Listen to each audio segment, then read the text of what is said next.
Today's question is, what was the best moment you've seen where the real world hit a spoiled rich kid? I grew up with rich kids and still keep in touch with a few of them. One guy's father owned the most prestigious law firm in town. He said his life changed the moment he called his father from jail the second time it happened. His father said, "Well, sorry to hear you got arrested. Good luck," then hung up.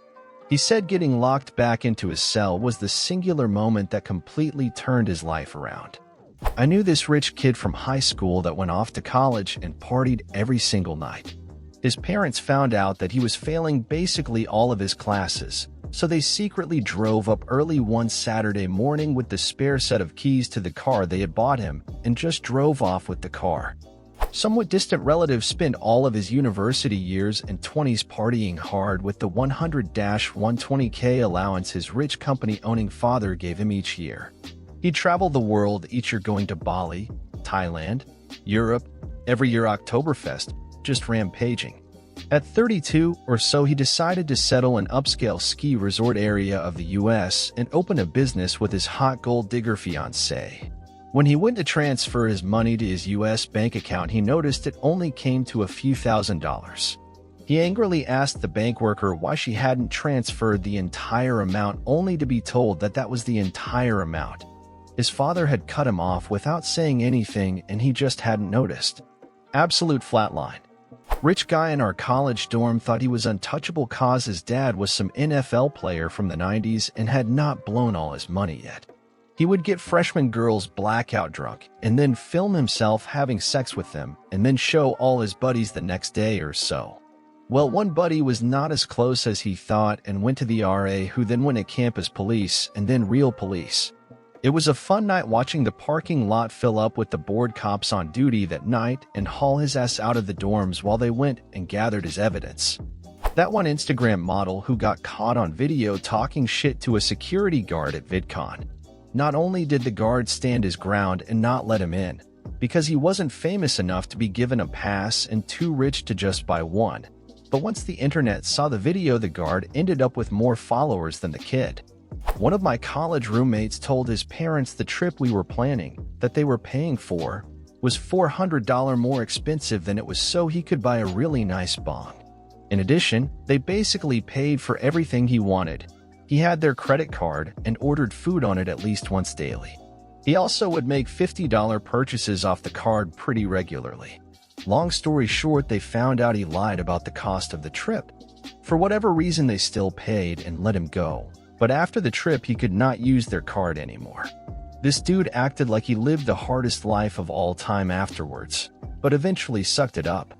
He actually acts way less entitled now. It ended up having a lasting positive effect for him, even though he wouldn't admit it.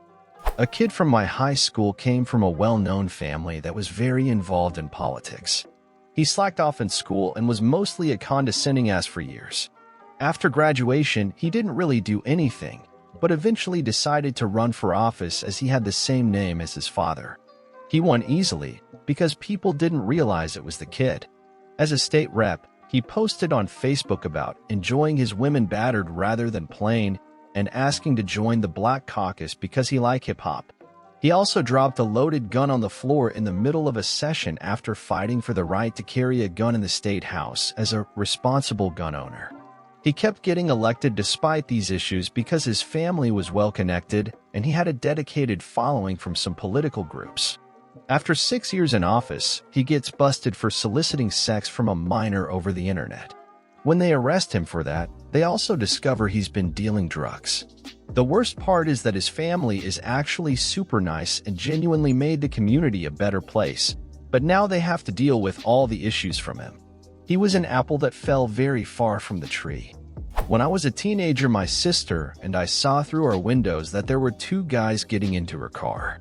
We ran downstairs as fast as possible and caught them in the act. One managed to run away, but the other one froze and didn't run away. He couldn't have been much older than me. My sister called the cops, and the kid kept looking at us and trying to find a way to escape. My sister said, "Run if you want. My brother will catch you." The cops came, and so did his parents. His mom drove a fucking amazing car, and the lady looked furious and sad. She was dressed really nice and looked like she was pretty successful. As soon as she got out, she began yelling, "Why? We give you everything.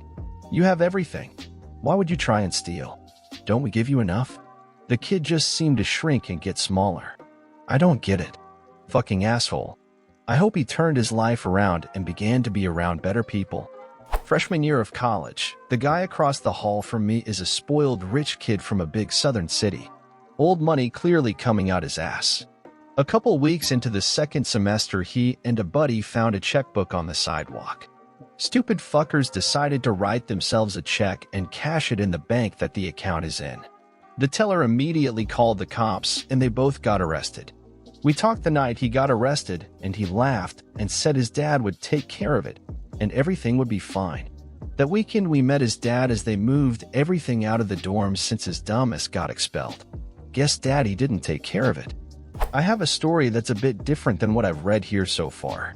It's about a spoiled, self-proclaimed rich kid I knew from the dorms my freshman year who went to college and was hit with the realization that while his family may have been seen as wealthy in his poor hometown, he was barely even considered above middle class compared to the people here. Note that I went to a public school on scholarship, so we're not talking about some $70K/year private school here. This guy was just the perfect mix of clueless/delusional and being cocky. This happened a while ago, so I'm a bit fuzzy on the details. I also never had more than a few conversations with the guy and never saw him outside freshman year. But anyways, to make a long story short, rich kid comes from a pretty small town a few hours away from campus that is pretty much known as a pretty poor, mostly industrial and agricultural town. His family, I assume, was considered wealthy by town standards but was probably just marginally upper middle class at best in the real world. While most of the freshmen, myself included, are busy trying to make friends and adjust to college life, he's busy humble bragging to anyone who will listen about his family's wealth. We're maybe 3 or 4 days into classes and he's doing his usual routine of striking up a typical freshman dorms conversation. What's your name? Where are you from? What are you studying? Etc. Solely as an opportunity to brag about how rich his family is. In other words, acting like a complete and utter condescending snob a week into freshman year, while everyone's just trying to make friends. He stumbles across some actual, extremely wealthy kids, the multiple expensive vacation homes and full-time staff at their mansion kind of rich, and tries pulling this on them by one-upping them at every turn in their conversation. It takes less than 2 minutes for them to realize he's either delusional or a complete fraud, and they pretty much start tearing into him for everything. For bragging about being rich when he came from one of the poorest towns in the state, for acting like some privileged snob and looking down on other people when he's an in-state student attending a public school of all places. Asking him why he's wearing $15 button-up shirts from Kohl's and $20 jeans if he's as rich as he claims, etc., etc.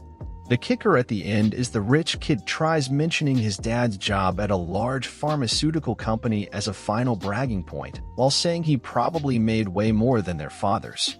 Note, this would be a job that would probably pay something like $150,000 in salary. Definitely not bad, but definitely not rich. One of the other guys nearly collapses a lung laughing at him because his own dad recently stepped down/retired as one of the senior VPs of the same company. Estimates of his yearly compensation without considering whatever bonuses or packages he got when he stepped down were $5 million a year. In short, the rich kid finds out about the meaning of the big fish in a small pond analogy the hard way and is pretty much the butt of "my parents are so rich" jokes the rest of the year. He manages to pretty much alienate an entire floor of freshmen less than a week into college and is publicly humiliated by actual rich kids who ended up being complete assholes. By the way, they're not exactly the heroes of this story. All because he decided to go into college bragging about the same shit he probably got away with in his small town in high school. Not spoiled by any means, but a best friend of mine, extremely down to earth, a family of millionaires. Suddenly had all his dad's years of hard work and struggles taken away the day his grandfather was on his deathbed and named all his father's companies to his uncles. I've seen firsthand at how much his father worked throughout our time in middle school together, through high school and so on. Every time I used to visit his place, his father had top executives at his house discussing business stuff, advising, etc. He catapulted everything from one company, AMD, turned it into a conglomerate of sorts. My friend's uncles, though, who merely ran comparatively smaller businesses that my friend's father had helped them set up throughout the years, were doing decent work with it, but couldn't compare themselves to what his father had actually built up over the years. Anyway, everything took a turn for the worse when his grandfather signed the will and gave everything away, and by everything, I mean the companies his father built up through decades and even all his properties, the lavish houses worth acres, all given away within mere hours. My friend's whole family, which included 5 other siblings, were to vacate their properties with immediate effect and were told to go back to the village they all originated from. They spent years living there, under some of the worst circumstances imaginable. His father tried his best to start off things from scratch, but it all didn't go too well as they thought. His father went into depression and was given bed rest for a while. They visited our city once after years. We hadn't been in touch because they couldn't afford cell phones back in those times. He called me up from a payphone the day he landed, and I left work midday just to spend some time with him. We met up at a club, and one could immediately tell how bad things were by his get-up. I comforted him and ensured he didn't lose any hope and insisted that we take me to his rented place so I could meet his family after all these years. My heart sank and I literally held back tears when I entered his place and saw nothing but mattresses lying on the floor. Meantime, his mother walked in, all smiles as always, trying her best to hide back those tears, and offered me something to eat. I comforted her and my friend's father. He shook my hand and all of a sudden, he couldn't hold back and started apologizing to me for the way I was being welcomed by them. As I held my tears back, I told him it's okay and he didn't have to worry about all this, and I sat down right beside him and I managed to change the subject altogether. His mother started talking about video games. A little side note on my friend's mother: she was an avid gamer, played almost every game they got their hands on back in the good days. Every family member owned a PS1 and had the biggest library of games I had ever seen. She often used to test my skills every time we went at it on Tekken. She was actually pretty good. Anyhow, we started talking games and I told her about all these new releases that I can't remember, and that is when it hit me. Since I was working in a friend's office, I borrowed one of the spare television sets at work, brought in my PS1, and gave her all the games I had. I couldn't recall the last time I had seen her this happy. She was ecstatic. She immediately plugged in, and they all started going at it one by one. They stayed for about 12 days in the city before they had to leave, and I told his mother she could keep my PS1 to keep herself busy whenever she felt down. Years went by. His uncles never contacted them. They kept going on with their lives, destroyed all the businesses that were given, and eventually filed for bankruptcy about 3 years ago. Fast forward to today, after another struggle that went on for years to come after I met my friend and his family here. Today they stand on their own feet once again, having went into the real estate industry and are regarded as some of the most trustworthy and well-reputed people in their line of work. I am yet to meet his family because they've moved to a different city, and with projects going on in various cities at once, my friend often drops by and we meet up. Talk about all the times he has seen, and I'm just sitting there beaming with pride on his and his family's accomplishments after a struggle that people literally give up on. His family never did. His younger siblings, now all grown up, help run the real estate firm and are now just as invested in their business as their father had hoped for. Back on track and living the best time of their lives, yet again.